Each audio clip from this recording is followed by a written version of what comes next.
آقا نے اپنا بنا لیا. یہ ہیں کرم کے فیصلے. میں غریب ہوں, میں مسکین ہوں, میرے پاس اگر زیادہ سفر نہیں, میں کبھی کبھی اگر یہ سوچتا ہوں کہ شاید سالوں پیسے جمع کروں گا تو بھی کب مدینہ دیکھ پاؤں گا. کیا مدینہ دیکھے بغیر دنیا سے چلا جاؤں گا؟ کیا فقط تصویروں ہی میں کعبہ کو دیکھوں گا؟ کیا کبھی اپنی آنکھوں سے کعبہ نہ دیکھ سکوں گا؟ دیکھو, ایسا دل میں خیال نہ آنے دینا. تڑپ سچی ہوئی نا تو میرا رب کرم فرمائے گا, مجھے بھی اپنے در بلائے گا, مجھے بھی حج کی سعادت ملے گی, مجھے بھی مدینے بلایا جائے گا. آئیے ہم مل کر عرض کر دیتے نا, وہاں سے کام بنیں گے تو سارے کام بن جائیں گے. پلے زر نہیں رکھتے سفر سرور نہیں, پلے زر نہیں رکھتے سفر سرور نہیں. تو بلا لو, تو بلانے پر ہو قادر یا نبی. تو بلا لو, تو بلانے پر ہو قادر یا نبی. کر لیں گے جانے والوں کس طرح تسکین دوں گا میں دل غمگین کو, کس طرح تسکین دوں گا میں دل غمگین کو. رہ گیا گر حاضری سے میں جو قاصر یا نبی. میرا کیا بنے گا گر نہ حج پر جا سکا. میرا کیا بنے گا گر نہ حج پر جا سکا. ہو کرم عطار پر بہرے رضا پھر یا نبی. کرم بدکار پر بہرے رضا پھر یا نبی. ہو کرم بدکار پر بہرے رضا پھر یا نبی. یہی آنسو کام آئیں گے, یہی تڑپ انشاءاللہ بلاوے کا سبب بنے. دیکھو تڑپتے رہنا, مدینے کی یاد میں مچلتے رہنا, یہ تڑپ کم نہ ہو جائے اس کا خیال رکھنا. کہیں دنیا کی محبت دل پر غالب نہ آ جائے یہ خیال رکھنا. وہ آنکھ بیکار ہے جو مکہ پاک اور مدینہ طیبہ دیکھنے کو نہ ترستی ہو. وہ دل ویران ہے جس دل میں یاد مکہ اور یاد مدینہ نہ ہو. اللہ تعالیٰ اسی طرح ہمیں یاد حرمین, یاد مصطفیٰ صلی اللہ تعالیٰ علیہ وسلم میں تڑپتا رکھے, رونے والی آنکھیں عطا فرمائے, اخلاص کے ساتھ تڑپنا نصیب فرمائے. تڑپنے کا کرینہ دو مجھے, دو چاک سینہ آمین آمین. تڑپنے کا کرینہ دو مجھے, دو چاک سینہ دو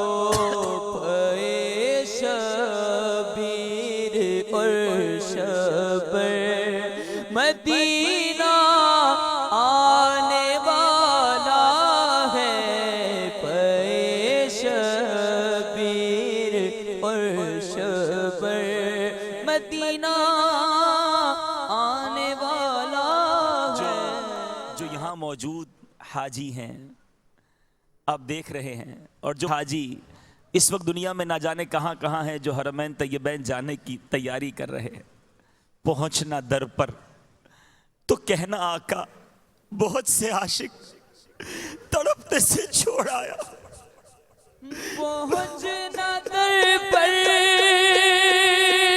تو کہنا کا سلام لیجے غلام آیا، اور یہ کہنا آقا بہت سے عاشقی تڑپتے سے چھوڑ آیا ہوں میں، بلاوے کے منتظر ہے لیکن آقا، بلاوے کے منتظر ہے لیکن نہ صبح آیا نہ شام آیا، بلاوے کے منتظر ہے لیکن نہ صبح آیا نہ شام۔ ہو سکتا ہے مدنی چینل کے ناظرین میں سے کچھ ایسے ناظرین ہوں جو سوچ رہے ہوں یہ کیوں اتنا تڑپ رہے ہیں، یہ کیوں اتنا رو رہے ہیں۔ ٹھیک ہے، اگر مدینے جانے کو نہ ملا، مکے جانے کو نہ ملا، حج پر نہ جا سکے تو یہ تڑپ کیسی؟ ان کو بھی دعوت اسلامی کے ماحول میں آنا ہوگا، وہ آئیں اس ماحول میں تو پتہ چلے گا ارے مدینے کی یاد میں رونے کا جو مزہ ہے، آقا کے عشق میں جو تڑپنے کا مزہ ہے، ارے آقا کا غلام مدینے جانے کو نہ تڑپے تو کہاں جائے؟ مزہ کیا خاک آئے دور رہ کر ایسے جینے میں، مزہ کیا خاک آئے دور رہ کر ایسے جینے میں، کہ پروانہ یہاں تڑپے جلے شمع مدینے میں۔ ارے مدینہ وہ شہر ہے، ساری مستی مدینے کی گلیوں میں ہے، زندگی چاہیے تو مدینے چلو، گر خوشی چاہیے تو مدینے چلو، ساری مستی مدینے کی گلیوں میں ہے، کیف سارے کا سارا مدینے میں ہے۔ ارے ہم مدینے جانے کو کیوں تڑپتے ہیں؟ مدینہ اس لیے عطار جانو دل سے ہے پیارا کہ رہتے ہیں میرے آقا میرے سرور مدینے میں۔ جانتے ہو مدینہ ہے کیوں دل پسند، جانتے ہو مدینہ ہے کیوں دل پسند، کہ دونوں عالم کا دل پر مدینے میں ہے، دونوں عالم کا دل پر مدینے میں ہے، سارے نبیوں کا سرور مدینے میں ہے، اور سارے دیوان بے تاب ہیں اس لیے، سارے دیوان بے تاب ہیں اس لیے، کہ شاہ کی قبر انور مدینے میں ہے، شاہ کی قبر انور مدینے میں ہے، سب رسولوں کا افسر مدینے میں ہے۔ اللہ تعالی ہمیں ساری زندگی بس یاد مدینہ میں گم رکھے، عشق رسول میں آنسو بہتے رہے۔ مدینے کی کیا بات ہے، ذرا سوچو، جس مدینے کے ذکر میں اتنا لطف ہے، جس مکہ پاک کے تذکرے میں ایسی چاشنی ہے، اس مبارک سفر پر جائیں گے، جب کعبے کو دیکھیں گے، جب آقا کے پرنور روزے کا دیدار کریں گے تو دل کی کیفیت کیا ہوگی؟ دھڑکنوں تم ہی کہو وقت وہ کیسا ہوگا، دھڑکنوں تم ہی کہو وقت وہ کیسا ہوگا، سامنے میرے جب گنبد خضرا ہوگا۔ انشاءاللہ وہ دن آئے گا، ضرور آئے گا، اللہ کی رحمت سے امید ہے ہمیں بھی بلایا جائے گا،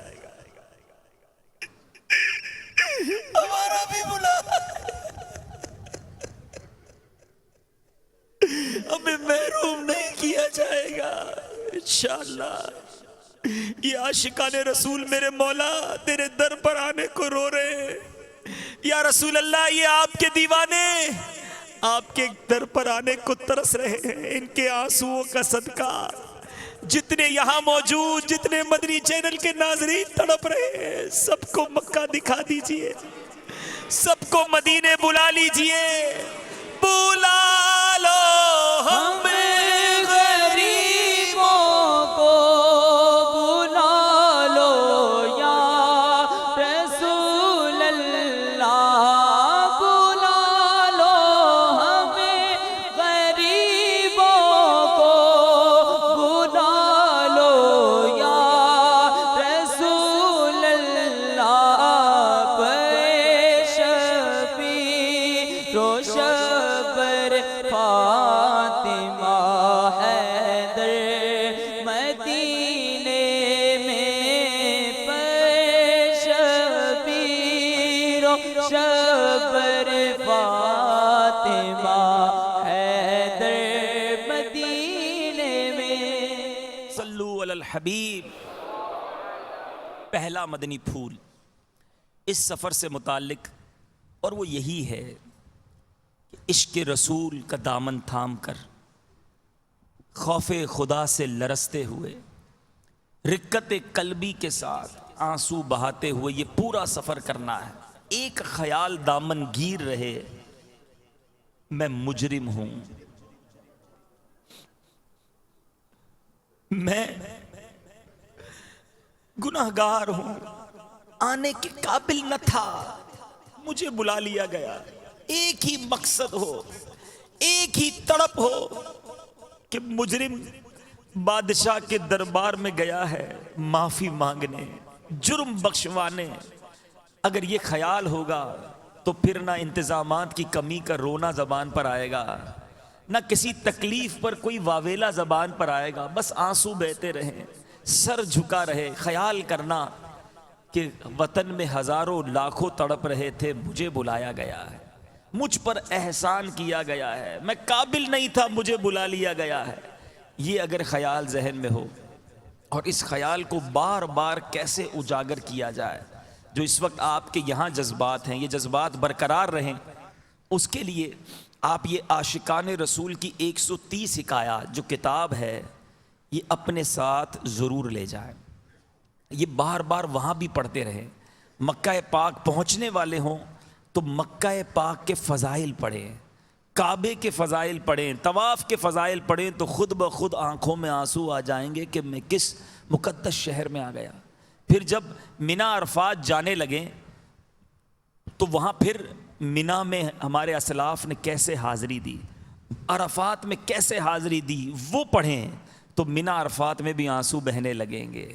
جب مدینے کا سفر ہونے لگے تو مدینے کے فضائل پڑھیں، عاشقان رسول مدینہ منورہ کیسے تشریف لے گئے، مدینہ منورہ کے راستے میں آنسو بہنا شروع ہو جائیں گے۔ یہ کتاب رفیق الحرمین کے ساتھ ساتھ آپ کے ساتھ ضرور ہونی چاہیے، آپ کا ذوق بڑھتا رہے گا۔ اور ایک اور مدنی پھول یہ لکھ لیں کہ اپنے ساتھ خوش الہان نعت خانوں کی آپ نعتیں جو کلام ہیں، مکہ پاک کے کلام، مدینہ منورہ کے کلام، حاضری کے کلام، التجا کے کلام، مناجات، یعنی مکے میں مناجات ہوں، مدینے میں آقا کی نعتیں ہوں اور استغاثے ہوں، تو یہ نعتیں اپنے پاس آپ کلیکشن جمع کریں، اب اس کے لیے بڑا آسان ہو گیا، پہلے تو ٹیپ لے جانا پڑتا تھا، کیسٹ لے جانی پڑتی تھی، اب تو موبائل فون میں میموری کارڈ آ گئے، اپنے موبائل فون میں یہ نعتیں ڈلوا لیجئے، ہیڈ فون لگا کر سنتے رہیے، فضول باتوں سے بہتر ہے کہ میں کونے میں ہوں اور آنسو بہتے رہیں۔ تو یہ انشاءاللہ آپ کے ذوق بڑھتا رہے گا۔ مدینہ پاک کے لیے جب بس روانہ ہو، گاڑی روانہ ہو تو مدینہ آنے والا ہے، یہ کلام چل رہے، پھر آپ جو ہے وہ بہت سارے ایسے کلام ہیں جو حاضری ہے، ایک بھکاری ہے کھڑا آپ کے دربار کے پاس، چل پڑا ہوں مدینے کی جانب مگر ہائے سر پر گناہوں کا انبار ہے۔ ایسے کلام یہ سلیکٹ کر لیے جائیں۔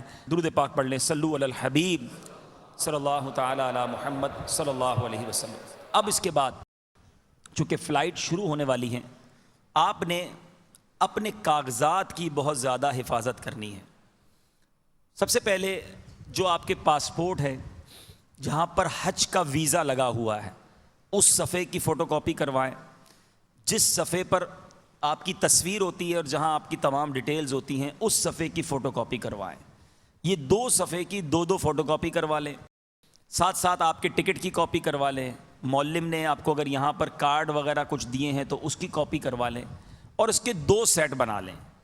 ایک کاپی کا سیٹ اپنے گھر رکھ دیں اور ایک اپنے اس بیگ میں رکھیں، یعنی آپ کے جو بیلٹ وغیرہ ہے اس کے علاوہ جو بڑا بیگ ہے اس میں رکھ دیں۔ اور اگر آپ انٹرنیٹ وغیرہ یوز کرتے ہیں تو اپنے ان ڈاکیومنٹس کو، یہ صرف حج کے لیے نہیں، آئندہ بھی انشاءاللہ یہ مدنی پھول کام آئے گا، کہیں بھی بیرون ملک سفر کریں تو اپنے اہم کاغذات اس کو اگر آپ انٹرنیٹ یوز کرتے ہیں تو اسکین کر کے آپ اپنے ان باکس پر، اپنے ای میل پر رکھ لیجئے۔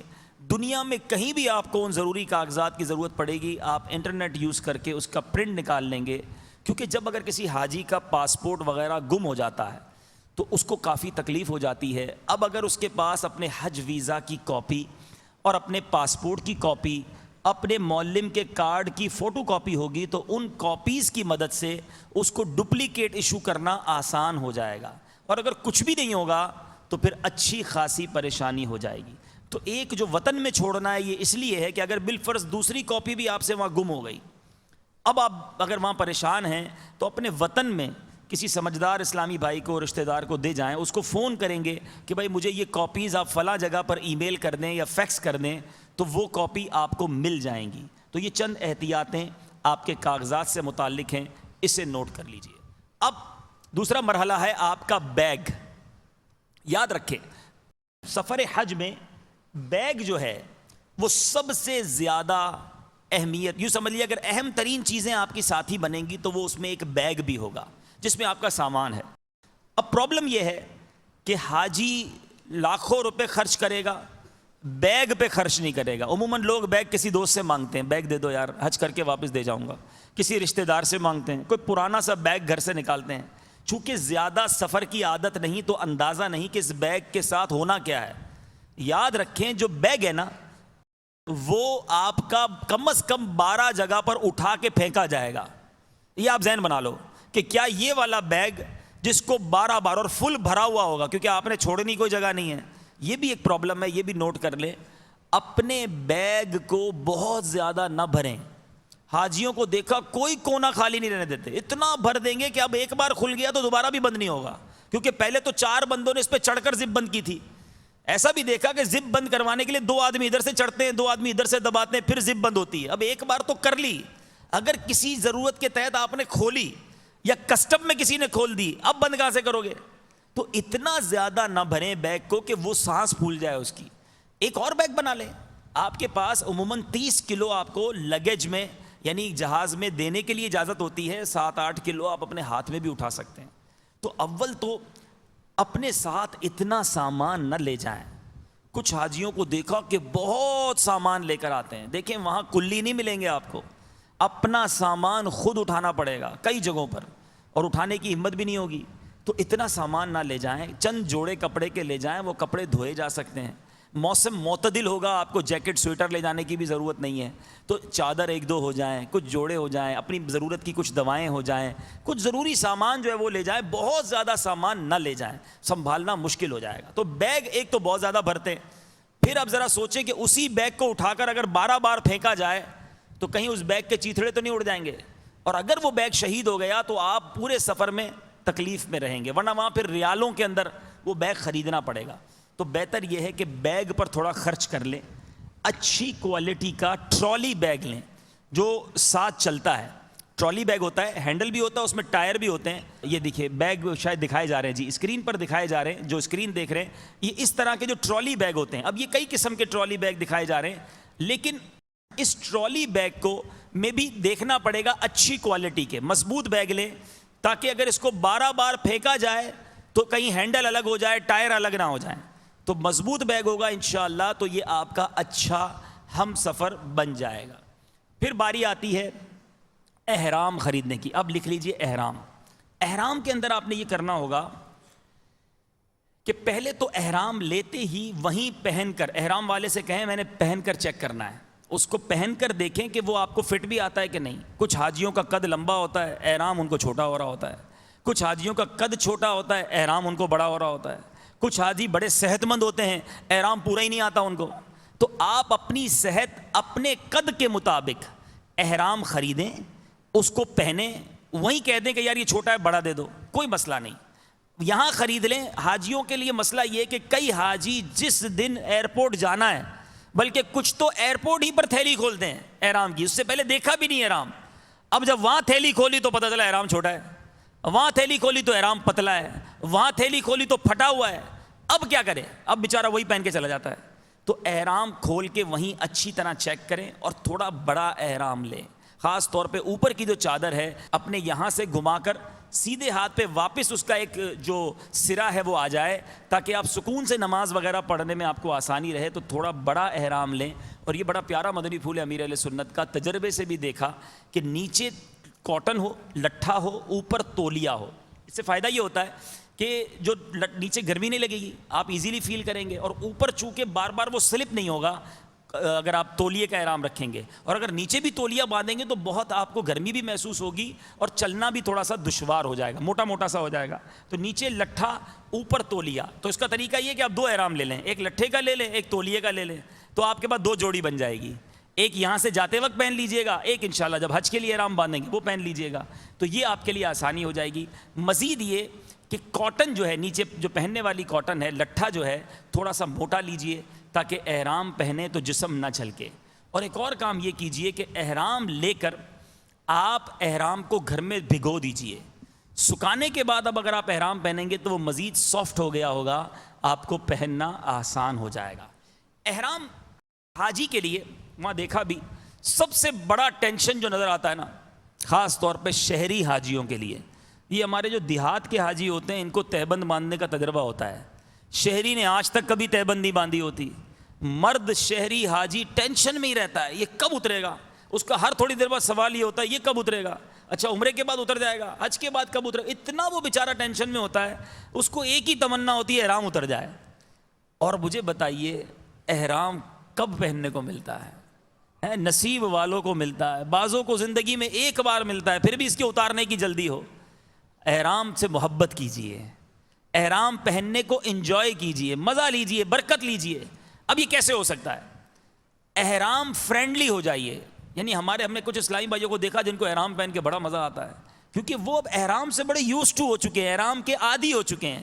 عادی آپ بھی بن سکتے ہیں. آپ کا 50% ٹینشن ختم ہو جائے گا. اگر جو میں اب مدنی پھول دینے جا رہا ہوں، اگر مرد حاجی مجھے سن رہے ہیں اس پر عمل کر لیجئے، آپ کو ٹینشن فری ہو جائیں گے آپ. اور وہ یہ ہے کہ پہلے تو احرام باندھنا صحیح سیکھیے. تہبند اگر آپ نے صحیح باندھ لی تو اب کیا ہوگا؟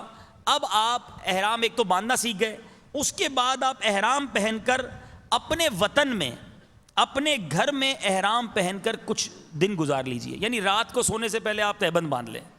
آپ 5-7 راتیں تہبند میں سوئیں. جب آپ کو اپنے گھر میں سونے کی عادت ہو گئی، استنجا خانے بھی چلے جائیں. اب آپ کو واش روم میں جانے کے لیے کس طرح اس کو یوز کرنا ہے وہ بھی آپ کو سمجھ آ جائے گا. اچھا پھر اس کو پہن کر گھر میں ہی چل لیجئے. تو اب آپ کو یہ نئی چیز محسوس نہیں ہوگی مکہ مدینے میں. اب وہاں جا کر ہزاروں لوگوں کے سامنے احرام باندھنے میں بھی شرم آتی ہے. کیسے بندہ ٹھیک کرے وہ بھی نہیں کر رہا ہوتا. عجیب و غریب مخمسے میں آدمی شکار ہوتا ہے کہ یار کوئی کونا تلاش کروں جہاں پہلے تہبند ٹھیک کروں. لیکن جس کو تہبند باندھنا اتنا اچھا آتا ہوگا، جس نے تہبند پہلے ہی وطن میں کئی بار باندھ لی ہوگی، جس نے پہلے ہی 3-4 دن احرام میں گھر میں راتوں میں شام میں گزار لی ہوں گے، اب اس کو مکہ مدینے میں کوئی ٹینشن نہیں ہونی. تو آپ احرام فرینڈلی ہو جائیں. احرام کو اپنے اوپر سوار نہ کر لیں. جس دن احرام میں آپ کو مزہ آنے لگ گیا نا, اب آپ سکون سے طواف کریں گے, اب آپ سکون سے سعی کریں گے, اب آپ سکون سے عبادت کریں گے. کئی حاجیوں کو دیکھا تھکے ہوئے ہیں, یار عمرہ جلدی کرنا ہے, کیوں؟ بس یار یہ احرام اتر جائے. ارے احرام اتارنے کے لیے آپ اپنی عبادتوں کو جلدی جلدی کریں گے. تو احرام سے اپنے آپ کو آشنا کر لیں, احرام فرینڈلی ہو جائیں. وہ حاجی جو یہاں نہیں آئے, پاکستان کے کئی ایئرپورٹس پر, حاجی کیمپس پر, مجلس حج و عمرہ کے کیمپ لگے ہوئے ہوں گے, بستے لگے ہوئے ہوں گے, آپ وہاں چلے جائیں. آپ کو پراپر طریقے سے انشاءاللہ ہمارے اسلامی بھائی احرام باندھنا آپ کے ہاتھوں سے سکھائیں گے. یعنی آپ باندھے وہ چیک کریں گے, آپ مطمئن ہو جائیں, پھر انشاءاللہ اس کو باندھنا شروع کر دیں. احرام میں آپ کو بڑی آسانی ہو جائے گی. صلو علی الحبیب. جی جناب, احرام بھی ہو گیا. اب احرام میں خوشبو لگا سکتے ہیں جب تک آپ نے نیت نہیں کی. لیکن پرابلم یہ ہے, حاجیوں کا مسئلہ یہ ہوتا ہے کہ خوشبو احرام کی نیت سے پہلے تو لگا لی, اب وہی خوشبو انہوں نے اپنے بیلٹ میں رکھ لی یا اپنے ہینڈ بیگ میں رکھ لی, اور احرام میں جرمانے کے سب سے زیادہ مسائل, چاہے وہ صدقہ ہو چاہے وہ دم ہو, وہ خوشبو کی وجہ سے ہوتے ہیں. اچھا, اب حاجی کرتے کیا ہیں کہ بیلٹ میں خوشبو رکھ لی, احرام پہ پہلے خوشبو لگا لی, اب نیت کر لی, اب مکے پہنچ کے کسی کام کے لیے بیلٹ میں ہاتھ ڈالا, اب وہ خوشبو لیک ہو گئی تھی, وہ لگ گئی ہاتھ پہ, یا اس بیگ میں جس بیگ میں خوشبو رکھی تھی اس میں ہاتھ ڈالا, وہاں خوشبو لیک ہو گئی, وہ ہاتھ پہ لگ گئی. تو احرام میں خوشبو لگانے کے بعد اس خوشبو کو 3-4 تھیلیوں میں لپیٹ کر اپنے بڑے بیگ کے اس حصے میں ڈال دیں کہ جہاں اب آپ نے کم از کم عمرہ کرنے سے پہلے ہاتھ نہیں لگانا, ضرورت ہی نہیں ہے. خوشبو سے اپنے آپ کو پراپر آپ نے دور کرنا ہوگا احرام کی حالت میں. اچھا, اب دوسرا مسئلہ حاجی کے لیے جو خاص طور پہ ہمارے شہری حاجیوں کے لیے ہو جاتا ہے, وہ ہے پیدل چلنا. کئی حاجی پیدل چلنے کے عادی نہیں ہوتے. وطن میں اسکوٹر پہ جانا ہے, جدھر جانا ہے, مسجد بھی جانا ہے تو اسکوٹر پہ جانا ہے, تھوڑا سا دور جانا ہے تو بھی بائک پہ جانا ہے, پیدل نہیں چلنا, اور وہاں چلنا ہی پیدل ہے. تو اب ان کے لیے پرابلم یہ ہو جاتا ہے کہ پیروں میں چھالے پڑ جاتے ہیں, رانوں میں جو ہے ان کو ریشز پڑ جاتے ہیں, خراشیں پڑ جاتی ہیں, اور وہ بڑی تکلیف میں نظر آتے ہیں. امیر اہل سنت نے بڑا پیارا مدنی پھول دیا کہ آپ کم از کم 1.25 گھنٹہ روزانہ اپنے وطن میں اچھی اچھی نیتوں کے ساتھ پیدل چلنا شروع کر دیں, اور اگر ہاتھ میں تسبیح لے کر 1.25 گھنٹہ چلیں تو شاید 1000 درود پاک بھی آسانی سے ہو جائیں گے, ڈبل فائدہ ہو گیا. اچھا, ایک اور کام اس میں کر لیں, احرام میں آپ سینڈل نہیں پہن سکتے جو پیر کی ہڈی کو چھپا دیں, جوتے نہیں پہن سکتے, اسی طرح آپ احرام میں موزے بھی نہیں پہن سکتے. احرام میں فقط ہوائی چپل پہنی جا سکتی ہے جس کو ہم 2 پٹی والے چپل کہتے ہیں. تو اب یہ چپل آپ صرف پہن سکیں گے. اس کے علاوہ آپ یہ دیکھ لیں کہ ایسے چپل جو ہڈی کو چھپاتے ہیں, موزے ہیں, جوتے ہیں, یہ نہیں پہن سکتے. صرف 2 پٹی والی چپل جس کو آپ ہوائی چپل کہتے ہیں وہی پہنی جا سکتی ہے. ٹھیک ہے. اب 2 پٹی والے چپل میں بھی کیا مسئلہ ہے یہ بھی سمجھ لیجئے. 2 پٹی والے چپل میں مسئلہ یہ ہے کہ بعض اوقات حاجی کو اندازہ نہیں ہوتا اور وہ سستی سی چپل خرید لیتا ہے, یا سستی خرید لیتا ہے, یا اس کو چپل والا ذرا سا مطلب کمزور چپل دے دیتا ہے. تو ہوتا یہ کہ اچھا پھر اس چپل کو بھی چیک نہیں کرنا. وہ کب چیک کرنا؟ جب ایئرپورٹ پہ جائیں گے, جب احرام باندھیں گے, اور اسی وقت وہ چپل پہنیں گے. اب وہ چپل تو پہن لی, لیکن اس چپل نے پیروں کے ساتھ جو ہے وہ پیروں کا مساج شروع کر دیا, یا پیروں سے چمٹنا شروع کر دیا, پیروں کو زخمی کرنا شروع کر دیا. اب ٹھیک ٹھاک پرابلم, کیونکہ حاجی کو کبھی زندگی میں 2 پٹی کے چپل پہنے نہیں, اور اس کو پہن کر آپ نے اندازہ آپ کو پتا ہے کتنا چلنا ہے. یہ سوچ لیں, ایسا چپل لینا جو پیدل حج کا ارادہ کرتے ہیں وہ تو سوچ لیں کہ میں نے اس چپل کو پہن کر کم و بیش 55 سے 60 کلومیٹر چلنا ہے. کتنا چلنا ہے؟ 55-60 کلومیٹر پورا. آپ نے عمرہ بھی کرنا ہے, مکہ حرم بھی جانا ہے, اور پھر پیدل ٹوٹل 60 کلومیٹر نہیں ہے, وہ تقریباً مینا عرفات ملا کر 25-30 کلومیٹر میں ہو جائے گا. لیکن آپ نے 25-30 کلومیٹر حرم جاتے آتے بھی تو جانا ہے نا, تو ٹوٹل آپ نے اس سفر میں 50-60 کلومیٹر چلنا ہے. تو وہ چپل ساتھ دے گی 50 کلومیٹر تک آپ کا؟ وہ تو ٹوٹ بھی جائے گی, بیٹھ بھی جائے گی, موٹیڑی بھی ہو جائے گی اگر آپ نے ایک سستی سی چپل لے لی. اور جس کی چپل تنگ کرتی ہے نا, میں آپ کو تجربے کی بات بتا رہا ہوں, وہ حاجی بیچارہ, یعنی اگر پہلے ہی 2-4 دن میں آپ کے پیر میں چھالا ہو گیا یا پیر میں زخم ہو گیا, دیکھو سب سے قیمتی چیز جو میں سمجھتا ہوں اس سفر میں, یوں تو سرمایہ عشق ہے, لیکن آپ کی صحت, یعنی آپ کا پیٹ صحیح رہے, آپ کی طبیعت ٹھیک رہے اور آپ کے پیر سلامت رہیں. جس حاجی کے پیر میں پرابلم ہو گئی نا، ہم نے دیکھا وہ بیچارے کا پورا سفر